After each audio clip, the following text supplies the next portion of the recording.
Namaste, and welcome to tonight's fireside conversation.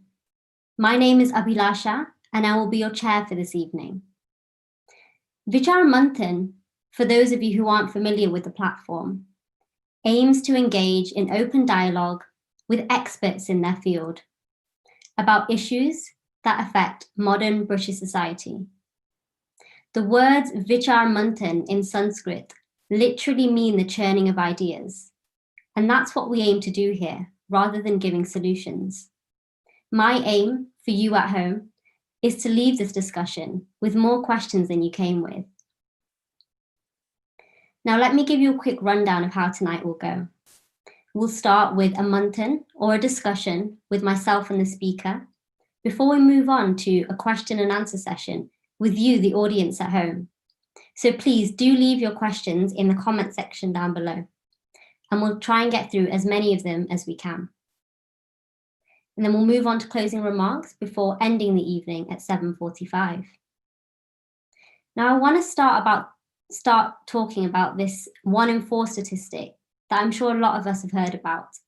And that is, in England, every year, 1 in 4 adults experience mental health difficulties. Now this statistic has been around for decades. The reason I mention it is that the emphasis that mental health has been prevalent in our society for a long time and presumably will be in the future. And that begs the question that what existed outside of what we now know as Western medicine to manage some of these difficulties? To what extent do we as individuals have a responsibility to play in our own mental well-being? Or rather, are we victims to influences from larger structures in society? Is it even possible to recognize our mental health fluctuations? And what systems do we have available to us to better our mental well-being? To help us unpack some of these questions, I'd like to introduce our speaker for today, Dr. Ramesh Putney. Dr. Putney is a psychologist and a teacher and practitioner of Advaita Vedanta. He's the Vice President and Trustee of Chinmaya Mission here in the UK, where he holds regular classes on Vedanta and its application in daily life. Dr. Putney holds 3 master's degrees and a doctorate in yoga psychology. His research interest is in exploring the psychological concepts and practices in the ancient Hindu texts for its application in mental well-being. Welcome to the platform, Rameshji. Thank you and namaste. I want to start off by getting some definitions out of the way. So could you spend the next few minutes telling us what you mean by yoga psychology, and also how are we defining mental distress for the purpose of this conversation? So yoga psychology, we can understand it as psychology based on the yogic principles. So there is a psychology of yoga and yoga psychology, which are 2 different concepts. Okay. Psychology of yoga is why do I do yoga and what makes me to go and start a yoga class somewhere. Mm-hmm. Whereas yoga psychology is based on the ancient text of the Yogasutras written by Patanjali 2000 years ago. And it mentions that the mind is the key element in terms of our yogic practice. And what I did with my research at Oxford University was to find out really what Patanjali is talking about without reference to any Western psychological models. So I was looking for Patanjali to talk to me and tell me, what is the mind? How does it operate? What are the underlying principles by which it operates? In other words, that what is the model of the mind and its functioning according to Patanjali's Yogasutras. And I went into the details of the 195 sutras of the Yogasutras and created a framework within which to think about it and to also then define and refine the model of the mind according to what Patanjali was talking about. Okay. So basically that is yoga psychology. And of course, if we extend the idea of yoga to the Bhagavad Gita, which I'm very much interested in as well, because I think, in terms of dharma and mental health, the two things come together so well in the Bhagavad Gita that I'll be talking quite a lot about that as well. Okay. Secondly, what is mental distress or mental illness? And if we think about mental as what belongs to the mind, then it is about suffering, suffering mentally. And mental suffering is about uh, anxiety, it's about depression, it's about various different kinds of disorders which are associated with the emotional and the cognitive aspect of the mind. This is a Western kind of way of thinking as well in terms of what mental distress is all about. If we look at it from the Hindu point of view, from the principles which are described in the Vedic scriptures, is to say that there are three sources of suffering. And one can talk about the Dharmic, which means those which are related to the inner kind of instruments of the mind and the intellect. There are the Adibhautik, which means that those which are sourced from outside in terms of the things and the beings of the world. I get stressed from other people. I get distressed by other people. If I have a difficult relationship with my partner, then of course that causes a mental suffering for me as well. Okay. And the third one is the Dharmic, which means that suffering which is caused by nature and natural forces. In other words, that when we are looking at the pandemic, for example, this is the greatest suffering humanity has seen because of these natural forces which have come to land on our doorstep. Okay. So suffering in that sense is, defined in that kind of way from the Hindu perspective. Okay. And that's quite interesting, a mix of all internal and external influences. That's right. That's right. Okay, and that's good to get some of those definitions out of the way. Before we go into the Yogasutras, I want to ask you, you've just talked about a little bit then, but if we assume that we are going through this mental health crisis, why do you think this might be? If we are going through mental health crisis, there again, we can talk about what is it which is causing me distress.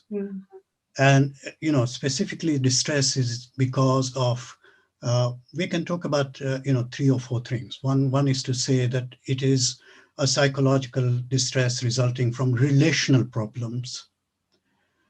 Psychological distress, which is related to a much deeper level of understanding, which is a meaning-making distress. Okay. And psychological kind of distress, which comes from our phenomenal experience, which we go through day to day. In other words, what kind of situation I find myself, the stress at work, the stress in the family, in the lockdown situation, a very enclosed space in which I find myself with other people 24/7. Now, those are all the kind of ways in which we can think about distress. And what yoga and Bhagavad Gita talk about are really the second kind of meaning-making distress, which I was talking about, is that at a very fundamental level, that the distress is caused by our inability to make meaning out of life.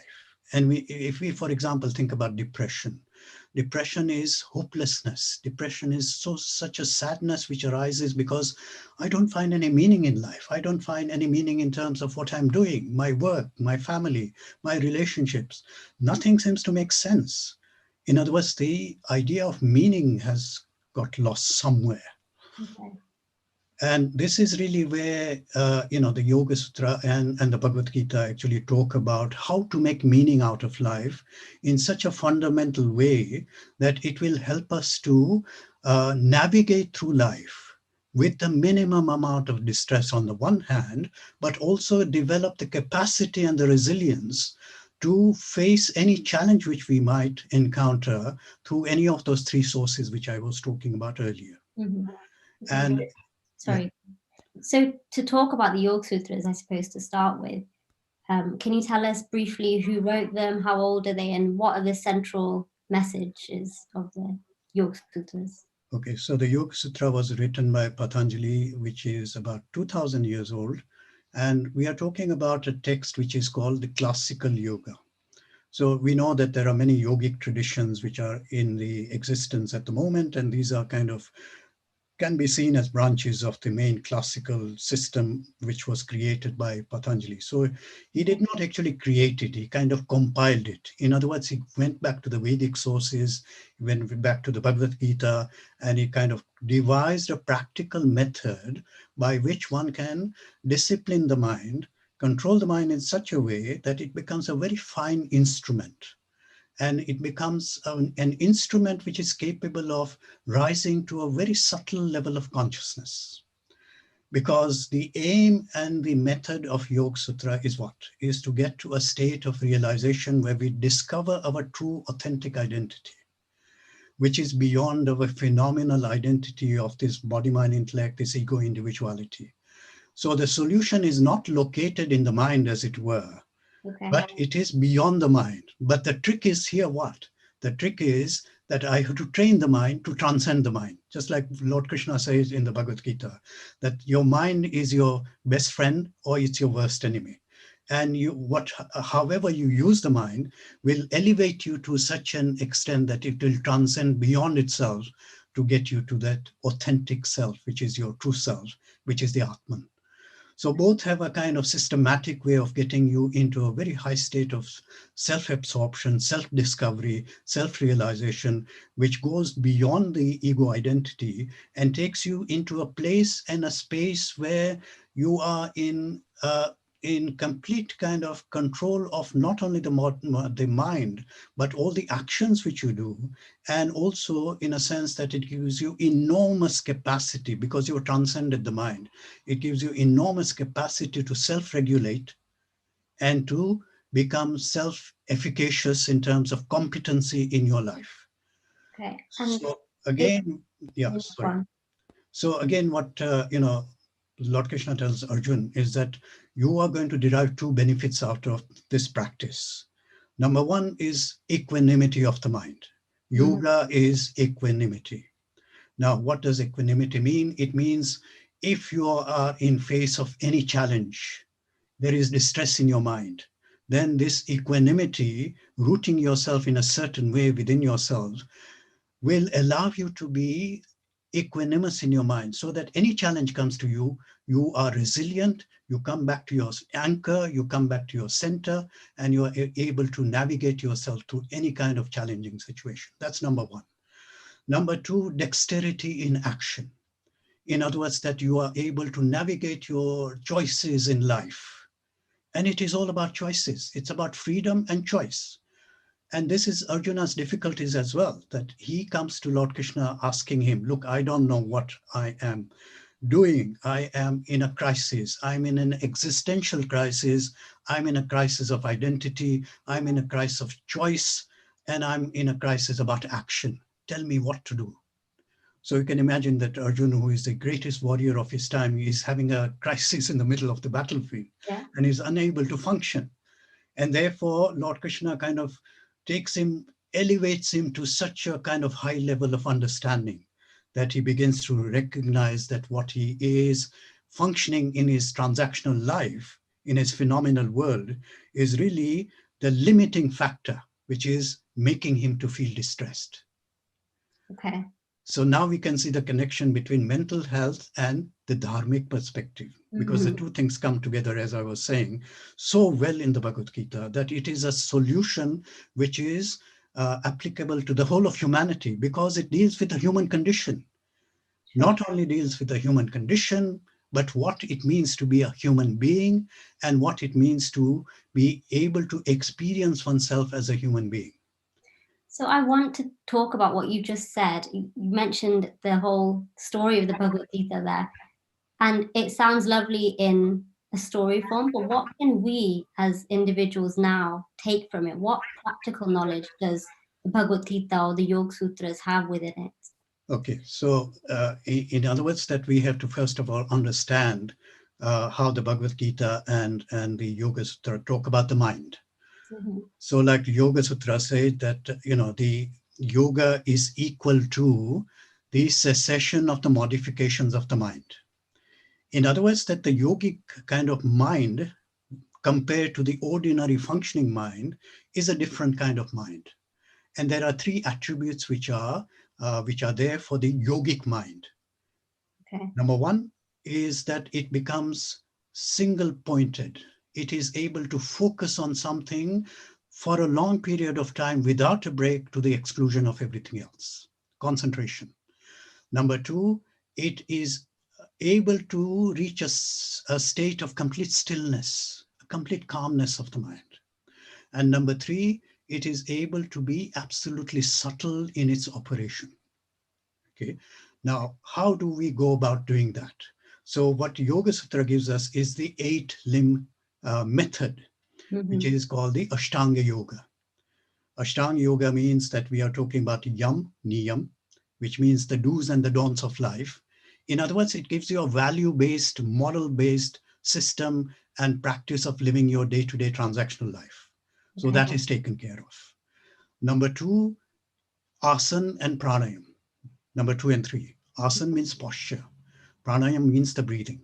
And then pratyahar. Pratyahar means the withdrawal of the senses from the external world. Now this is to take our attention within. And dharana. Dharana means concentration. Dhyana means contemplation. And then finally samadhi. Samadhi means a deep state of absorption. So these are very practical methods, and the Yoga Sutra actually gives you a step-by-step method of how to do each and every stage. So, for example, when we talk about posture, which we are all familiar with, when you talk about yoga in the modern kind of context, we talk about, yes, I went to the yoga studio, I did this posture and that posture, and I was so happy at the end of it. I feel so relaxed and I feel so fit, and I am so happy, right? So there is a connection between the body posture and the mind. Now, this is what the Yoga Sutra talks about, and this is a very kind of scientific basis on which it is kind of expressed, in the sense that the posture of the body leads to a certain posture of the mind. And the other way around as well. So when we talk about body language, for example, I can see your body language, I can see, your facial expression, I can see the movement of your eyes, and I can see, probably guess at the state of your mind. I know you are very calm and peaceful, so don't worry. So what it means is that if we reverse the whole process, it means that I can be very kind of in a certain posture. For example, if I sit in Padmasana, in a certain kind of posture with my mudra, then it brings a certain kind of stillness of the mind. So there is a scientific kind of connection between the posture of the body and the mind. So what Patanjali was doing is that each and every step he's describing leads and contributes to the stillness of the mind. The yam and the niyam kind of takes the agitation out of making your choices in life. Number two, the postures give benefit of this kind of connection between the body and the mind. Number three, the breathing process itself. We know there is a connection between the breathing and the mind. Suppose you get very anxious. What happens? Your breathing becomes shallow and it becomes fast. And if we do the opposite, I take a long, deep breath, and anybody can try it, and then exhale very slowly, immediately the mind starts calming down. So again, the connection between pranayama and the state of the mind. Wonderful. And these are very practical, simple steps which anybody can try anytime. And then pratyahar, which means that close your eyes and take your attention to within. And this takes a bit of practice, but it can be done, that you are no longer kind of listening, oh, is my mobile phone ringing now? Or I can hear somebody outside. You closed your eyes and you're wondering who is wandering behind me. So all that attention is withdrawn from all the sense objects, as it were, and taken inwards. I'm now preparing to concentrate my attention on something which is internal. And this is what we, in modern times, we are calling it mindfulness. Mindfulness was long time ago, 10,000 years ago, mindfulness was there, but nobody appreciated what it was. But what I'm saying is that, these are techniques of training the mind to be single pointed, to become more and more still and calm, and then preparing it in such a way so that it becomes a fit instrument to lead you into very high states of very subtle consciousness. And this is where we discover our true identity. And this is what in Bhagavad Gita, it calls self-realization. In the Yoga Sutra, it calls Kaivalya, which is the state of aloneness, which means a kind of integrating myself into my true self. Okay, discovering my true self. So those are practical methods which are given in the Yoga Sutra. I can give you also some indications of what it says in the Bhagavad Gita. So, for example, just before you get into that, I want to unpack some of what you said, because you told us a lot there. Yeah. Firstly, you described the Yogasutras by saying it was a step by step, and I want to ask, is it literally that you start at step 1 and then go to 2 and 3, or can I come in wherever I feel like? No, I think it is really a step-by-step process, so that if we begin, I mean, there is a bit of overlap anyway, but Okay. you cannot proceed according to what Patanjali says in the Yoga Sutra. First do this, and then do this, and then once you are prepared for that, then go on to the next step. Okay. So it is a step-by-step process, and I guess that if you really want to practice yoga in the classical way, that is the way to follow. Is to say, okay, now let me try and organize my transactional life in terms of my choices, which I'm making on a day-to-day basis. And that is the kind of value system which has been given to me.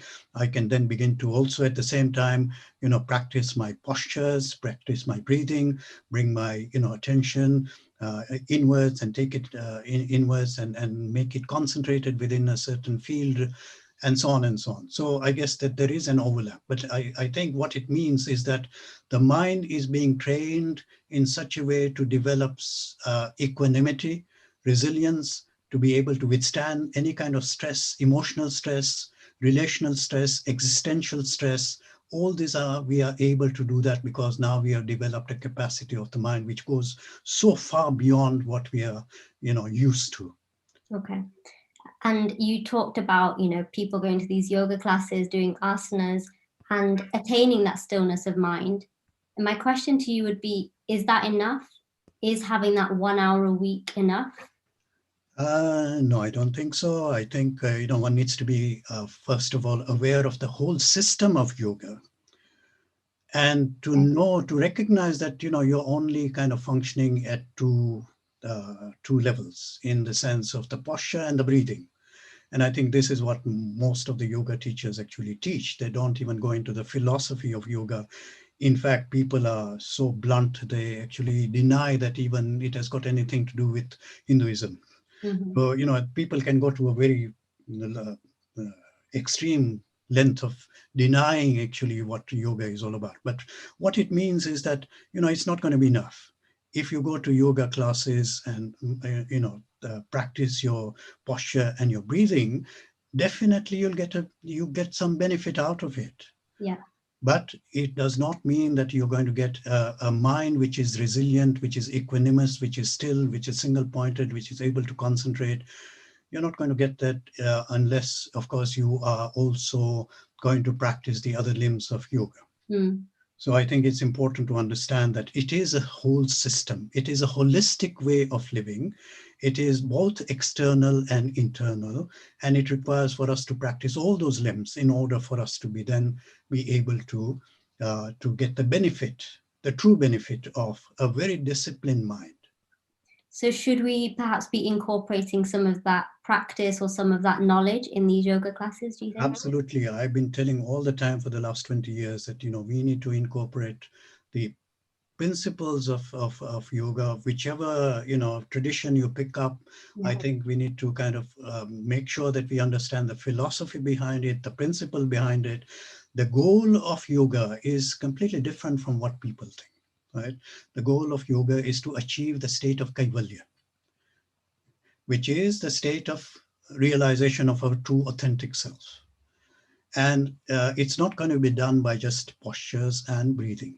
It needs to be a whole holistic system. We need to be able to explain to those people who are coming to the classes that there is a deeper philosophy behind it. And I know, teachers invite me to give this whole philosophical background to their students. And they really appreciate to understand how the kind of posture bit fits into the whole picture of the wonderful kind of system of Ashtanga yoga. And some people often might say, if they're skeptical about it, that, mindfulness isn't for me or meditation isn't for me. Is it just that people aren't ready for it? Or, do some of us have a predisposition to attain that still mind? Yeah, I think there are two issues. One is that, people kind of don't really understand meditation or mindfulness in the proper way in which it needs to be understood. Okay. Secondly, I think there is a resistance in terms of, this is something which is going to be hard and it's going to take a long time. And maybe I don't have the time. But, this is such a wonderful kind of exercise which is going to last you forever. And it's going to help you in all different situations. And if people know the value of it, then, like I described the 4 C's: clarity, comprehension, conviction, and commitment. Okay. Commitment can only come if there is clarity about the principle and comprehension in terms of relationship to my life. And the conviction that, yes, this is right for me. And therefore you commit yourself. And I think that is important for people to recognize that, this clarity and comprehension has to come from the teacher. That, yes, this is possible, you can do it. And here's the clarity behind the thought process. Here's the clarity of the principle. Here's the clarity about the practice itself. Why don't you go and try it? It sounds like what you're also saying is something about being a bit open to the concepts or practices, if there is that resistance. Absolutely, absolutely. And resistance is often about fear, as we know, that, fear creates resistance. It creates defenses.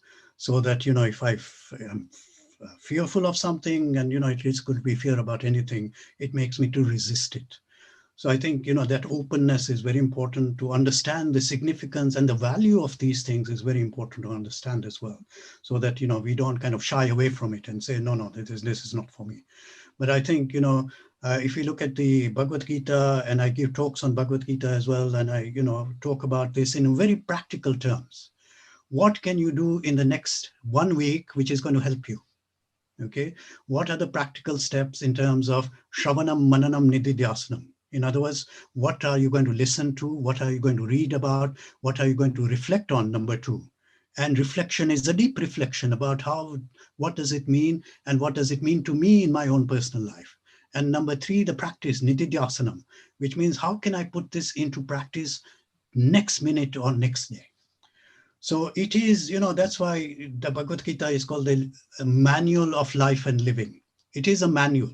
And like our Gurudev used to say that, you are given a new instrument. You don't know anything about this instrument. The first thing you're going to look at is the manual, how to operate this thing, right? And we come into this world without a manual. But Lord Krishna, in his benevolence and his compassion, has given us this manual of the Bhagavad Gita. And he says, here's your manual, go through this, work it out, and you'll see how wonderful life can be, how wonderful and exciting and flourishing and happy life can be if you just follow the principles which are given to us in the Bhagavad Gita. Sure. And I'm just getting conscious of time. We're coming up to the question and answer session. But before we do, I want to ask you a little bit about the evidence behind all of this. It all sounds great and it sounds like it works for some people, but I want to ask you what evidence is available. So we know that with modern psychological therapies, we have quite a robust evidence base. So what exists for yoga? So there is a whole institute in the south of India which does research on yoga.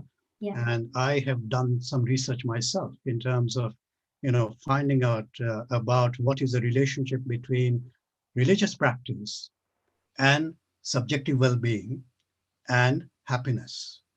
And there is a clear, definite relationship that if you are involved in any of the yogic practices, for example, or you are following the principles of the Bhagavad Gita, and there was a whole questionnaire about what practice you follow, how many times do you follow it, and in what way do you follow it. So I found that relationship between a high level of spiritual practice and a high level of subjective well-being and happiness. So people who follow this over a long period of time, it doesn't happen overnight, but it takes a bit of time to kind of, like anything else. If you want to become a good physician, you have to work for 7-8 years before you even get to the stage of, recognizing diseases. So it takes a bit of time. But there is a clear relationship. There is evidence. Anybody can look it up. The relationship between yogic practice and subjective well-being and mental health. Definitely, there is evidence there. Okay.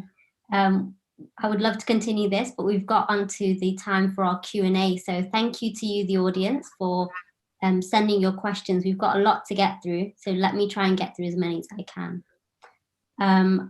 Okay, we've got a question from Sachin asking, what does being subtle in the mind mean?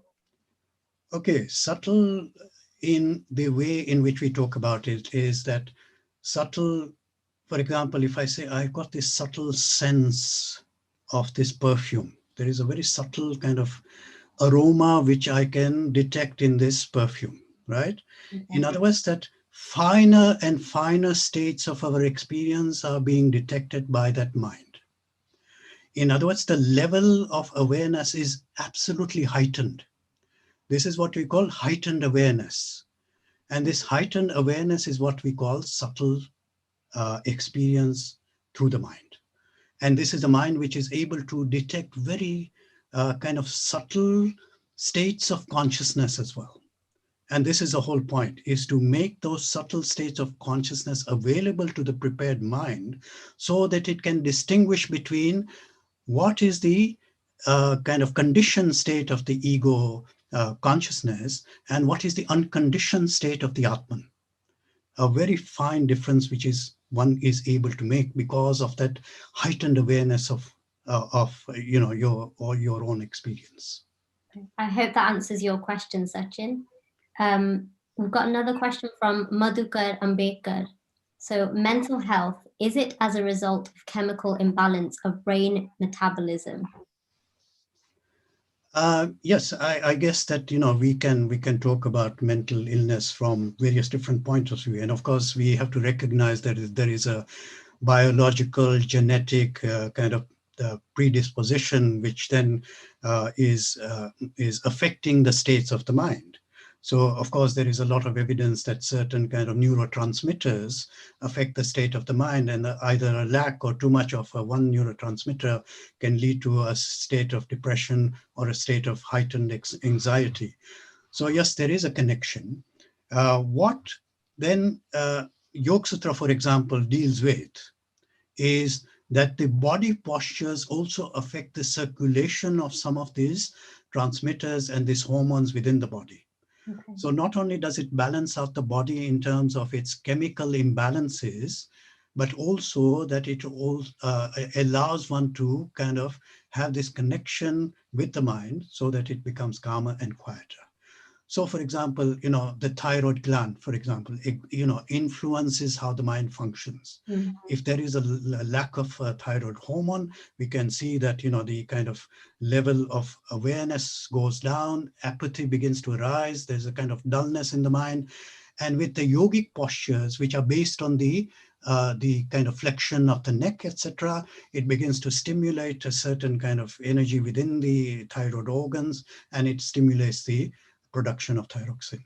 So there is a connection between not only the posture, but also the kind of chemical imbalance which is there. And of course, we have got the Ayurvedic connection as well. So that, in terms of yoga and in terms of the Ayurvedic kind of treatments which are available, and they also kind of treat the imbalances in the body as well. So there is that biological connection, but it is not something which is completely out of the picture from the yoga style of living, nor is it kind of out of picture from the Ayurvedic way of living as well. Okay, and while we're on the topic of biology, we've got a couple of questions that I'm going to sort of merge into one. One is from Poonam and one is from Anusha. So the question is about anxiety and depression. So many patients of anxiety and depression can be handled by self-care in the early stages. How can GPs use yoga to deal with these illnesses? And someone's also asked, can yoga be used as an alternative to antidepressants? Yes, so here one has got a choice: medication or meditation. Medication is useful. Why? Because it can kind of, if depending on the severity of the depression, of course, if somebody is in a very clinically depressed state, then of course medication is the first port of call, so that it reduces the depression to such a level that you are able to then communicate with the counselor or the psychotherapist in order to kind of create that difference or change within the structures of the concepts and the beliefs and the attitudes of the mind. In that case, also the yogic therapy, as it were, would be also to be able to practice some of the breathing exercises, which I also teach my clients. I say, look, if you're feeling distressed, here's a very simple exercise, breathing pranayama exercise. You don't call it pranayama, but it is a breathing exercise, and you can center yourself in the self. Within 2 minutes, you find your anxiety level coming down. So centering through the breathing, centering through focus, centering through a meditative kind of mindfulness, centering yourself in a deep state of meditation, all these are absolutely useful in terms of helping one with dealing with anxiety as well as depression. I guess it's always hard to make that decision when, you know, our health gurus are doctors who are the ones prescribing the antidepressants. Absolutely, absolutely. And I think, you know, we are also located within a certain system of treatment. We are located in a certain kind of way in which we approach mental illness as well. And it is, you know, different from what we appear in our classical text of yoga and the Bhagavad Gita as well. So I guess there is a kind of different worldview in terms of what mental illness is and how it can be treated. Absolutely. We've got another question from Anamiko Trail. So what short-term dharmic methods are there to help one deal with those that live with mental health, if any? Okay, so I mean, if you're looking for the dharmic perspective, which you know, I kind of briefly talked about earlier on, then we are talking about the kind of dharmic way in which Lord Krishna talks to Arjuna about. So remember, Arjuna is in a state of distress, and he is kind of taken through the various stages of thinking and rationalization, which I call reframing. So Lord Krishna is reframing his way of thinking about his experience by saying, you are looking at it from this particular point of view, but look at it from another higher point of view. Okay, so the dharmic point of view will be, and I give this to all my students, I tell them, remember 330, verse number 30, chapter number 3. And every time you have tea at 3:30, remember that verse, because it's a 5-point plan which gives you exactly how to practice your karma yoga. And what I call dharma and living a dharmic life is nothing but karma yoga plus your station and your stage in life. If you take these 3 elements together, it becomes a dharmic way of living. And here karma yoga is being described, and Lord Krishna himself says, do your bounden duty, do your dharma. And how to do it? Verse number 30, chapter number 3, which says, renouncing all actions in me with the mind centered on the self, free from hope and egoism, free from mental fever, you stand up and do what you need to do. Wonderful 5-point plan, which is absolutely clear. And I can give a 1-hour lecture on the whole thing, but you know, it is an absolutely practical method, which you know, I'm glad that you asked. There are so many practical directions which Lord Krishna has given to us in the Bhagavad Gita. That's 3:30. I've written that down. I'll keep it in mind. Okay. We've run out of time for the question and answer, unfortunately, but thank you for sending your questions in and engaging with us. So for your closing remarks, Rameshji, I want to ask you, is it possible to build mental resilience?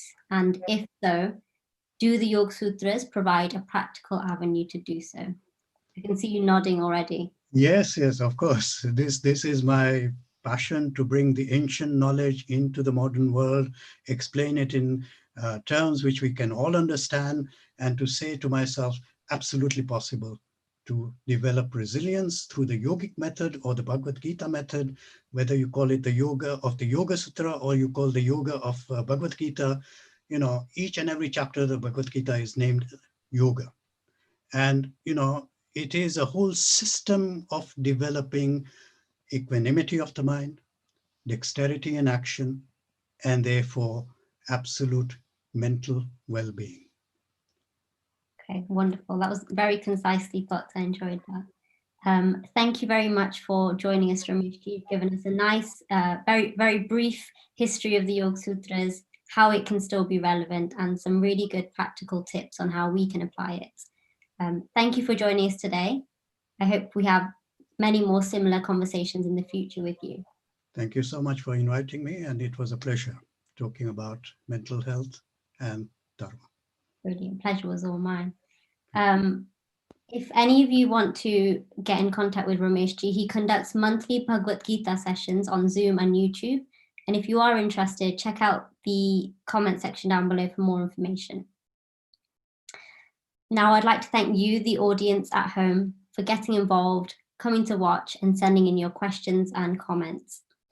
I'd also like to thank our well-wishers who've been watching at home. If any of you would like to support VM and become a well-wisher, for more information, please do visit our website at www.vicharmanthan.org, and that's Vichar with 2 A's.